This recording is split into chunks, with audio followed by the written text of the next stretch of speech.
पौराणिक युग में शांतनु नामक एक सिद्ध साधु थे। इनकी पत्नी भी एक सिद्ध धर्मपरायण नारी थी। कहानी उस समय की है जब शांतनु और उनकी पत्नी बहुत वृद्ध हो चुके थे और उनकी आंखों की रोशनी भी चली गई थी। इन दोनों का एक पुत्र था जिसका नाम था श्रवण कुमार। बहुत ही सरल स्वभाव का व्यक्ति था। माता पिता के लिए उसके मन में बहुत प्रेम एवं श्रद्धा थी। वो दिन रात अपने माता पिता की सेवा करता था। अपने माता पिता का बच्चों की तरह लालन पालन करता था। उसके माता पिता भी स्वयं को गौरवशाली महसूस करते थे और अपने पुत्र को दिन रात हजारों दुआएं देते थे। कई बार तो दोनों एक दूसरे से कहते थे कि हम कितने धन्य हैं कि हमें श्रवण जैसा मातृ भक्त पुत्र मिला है, जिसे स्वयं के लिए बारे में ना सोचकर अपना पूरा जीवन वृद्ध नेत्रहीन माता पिता की सेवा में लगा दिया। इसकी जगह कोई और अन्य होता तो विवाह के बाद केवल स्वयं का हित सोचता और बूढ़े नेत्रहीन माता पिता को कहीं छोड़ आता और खुशी से अपना जीवन व्यतीत करता। जब ये बात श्रवण ने सुनी तो उसने माता पिता से कहा कि मैं कुछ भी भिन्न नहीं कर रहा हूँ, यह मेरा कर्तव्य है। जब मैं छोटा था तब आपने मुझे इससे भी ज़्यादा अच्छा जीवन दिया और अब मुझे यह सौभाग्य प्राप्त हुआ है कि मैं आपकी सेवा करूं। आप दोनों जो भी इच्छा रखते हैं मुझे कहें, मैं उन्हें अवश्य पूरा करूंगा। तब शांतनु और उसकी पत्नी कहते हैं, पुत्र श्रवण, हम दोनों की आयु बहुत हो चुकी है। अब जीवन का कोई भरोसा नहीं है। किसी भी समय हमारी आंख बंद हो सकती हैं। ऐसे में हमारी एकमात्र इच्छा है, हम तीर्थ यात्रा करना चाहते हैं। क्या तुम हमारी ये इच्छा पूरी कर सकते हो? श्रवण कुमार ने अपने माता पिता को चरण को पकड़कर अत्यंत प्रसन्नता के साथ कहा, हाँ पिताश्री, यह तो मेरे लिए परम सौभाग्य की बात होगी कि मैं आप दोनों की इच्छा पूरी करूं। श्रवण अपने माता पिता को तीर्थ करवाते हुए एक कावड़ तैयार करता है, जिसमें एक तरफ शांतनु एवं दूसरी तरफ उनकी पत्नी बैठती हैं और कावड़ के डंडों को अपने कंधे पर लादकर यात्रा शुरू करता है। उसके हृदय में माता पिता के प्रति इतना स्नेह है कि उसे उस कावड़ का लेश मात्र भी भार नहीं लगता। अपने पुत्र के इस कार्य से माता पिता का मन प्रसन्नता से भर उठता है और वो पूरे रास्ते में अपने पुत्र को श्रवण को दुआएं देते चलते हैं। तीर्थ करते समय जब वो तीनों अयोध्या नगरी पहुंचते हैं तब माता पिता श्रवण से कहते हैं कि उन्हें प्यास लगी है।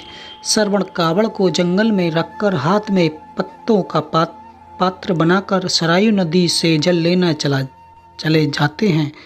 उसी समय उस वन में अयोध्या के राजा दशरथ आखेट पर निकले थे और उसे घने वन में यह हिरण के शिकार बनाने के लिए उसके पीछे कर रहे थे।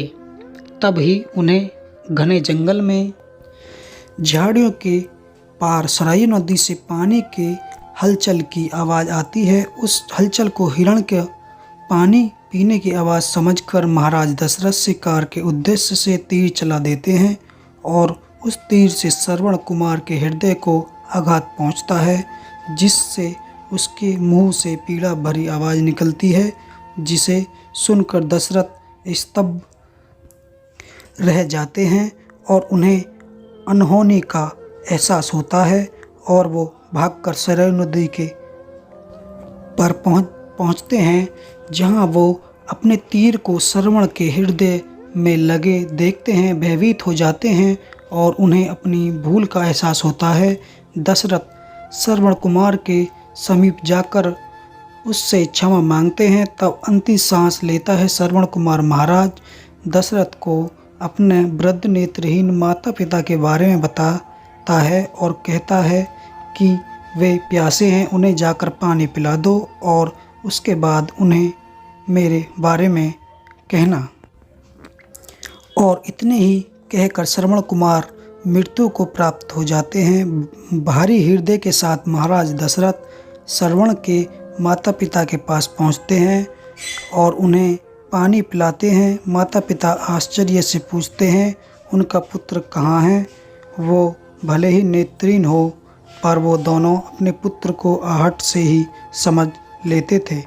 माता पिता के प्रश्न को सुन महाराज दशरथ उनके चरण में गिर जाते हैं और बीती घटना को विस्तार से कहते हैं। पुत्र की मृत्यु की खबर सुनकर माता पिता रोने लगते हैं और दशरथ से उन्होंने अपने पुत्र के पास ले जाने को कहते हैं। महाराज दशरथ कावड़ उठाकर दोनों माता पिता को श्रवण के शरीर के पास ले जाते हैं। माता पिता बहुत जोर जोर से विलाप करते लगते हैं। उनको विलाप को देखकर महाराज दशरथ को अत्यंत ग्लानि का आभास होता है और वो अपनी करनी की क्षमा याचना करते हैं। लेकिन दुखी पिता शत्रुघ्न महाराज दशरथ को श्राप देते हैं कि जिस तरह मैं शांतनु पुत्र वियोग में मरूंगा उसी प्रकार तुम भी पुत्र के वियोग में मरोगे। इतना कहकर दोनों माता पिता अपना शरीर को त्याग मृत्यु को प्राप्त हो जाते हैं। महाराज दशरथ श्राप मिलने से अत्यंत व्याकुल हो जाते हैं और कई वर्षों बाद जब उनके पुत्र राम का राज्य अभिषेक होता है तब माता कैकेयी के वचन के कारण राम, सीता और लक्ष्मण को 14 वर्ष का वनवास स्वीकार करना पड़ता है। और इस तरह महाराज दशरथ की मृत्यु भी पुत्र वियोग में होती है। अपने अंतिम दिनों में उन्होंने शांतनु के कहे शब्द याद आते हैं और वे राम के वियोग में अपना शरीर त्याग देते हैं। हमें ये कहानी यह शिक्षा देती है कि बिन लक्ष्य को देखे उसे वेदना कई बार आपको गलती का पात्र बना देता है और आप ना चाहते हुए भी दूसरों के दुख का कारण बन जाते हैं। यह थी श्रवण कुमार की कहानी। अपने माता पिता भक्ति के कारण ही श्रवण कुमार पुराणों में जीवित हैं। श्रवण कुमार सदैव अपनी मातृभक्ति के लिए जाने जाते हैं। उन्हीं की कहानी सुनकर माता पिता अपने बच्चों को संस्कृत करते हैं।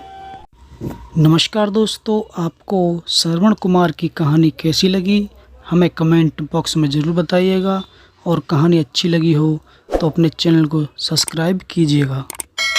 नमस्कार।